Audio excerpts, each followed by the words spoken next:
പുരാതനവും പരിപാവനവും പരിശുദ്ധ ദൈവമാതാവിന്റെ നാമത്തിലുള്ളതുമായ കാഞ്ഞിരപ്പള്ളി പഴയ പള്ളിയിൽ വിശുദ്ധ സെബസ്ത്യാനോസിന്റെ തിരുനാളിന് തുടക്കമായി. കാഞ്ഞിരപ്പള്ളി പ്രദേശങ്ങളുടെയും കിഴക്കൻ മേഖല മുഴുവന്റെയും ആധ്യാത്മിക ചൈതന്യത്തിന്റെയും ഐശ്വര്യത്തിന്റെയും നിദാനമാണ് കാഞ്ഞിരപ്പള്ളി പഴയ പള്ളി.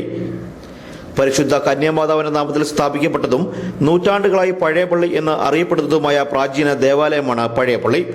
വിശുദ്ധ തോമസ് ശ്ലീഹയാൽ സ്ഥാപിതമായ സപ്തദേവാലയങ്ങളിൽ ഒന്നായിരുന്ന നിലയ്ക്കൽ പള്ളിയുടെ സജീവ സ്മരണോടത്തുന്ന പുണ്യകേന്ദ്രമാണ് കാഞ്ഞിരപ്പള്ളി പഴയ പള്ളി.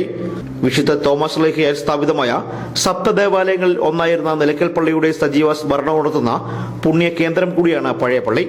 14-ാം നൂറ്റാണ്ടിന്റെ ആദ്യ ദശകങ്ങളിൽ ശത്രുക്കളുടെ ആക്രമണത്താൽ നിലയ്ക്കൽ പട്ടണവും ദേവാലയവുമെല്ലാം നശിക്കപ്പെട്ടപ്പോൾ അവിടെ നിന്നും ഓടിവന്ന ഒരു വലിയ വിശ്വാസ സമൂഹത്തിന്റെ പിൻഗാമികളുടെ ആത്മാവിഷ്കാരം കൂടിയാണ് കാഞ്ഞിരപ്പള്ളി പഴയ പള്ളി.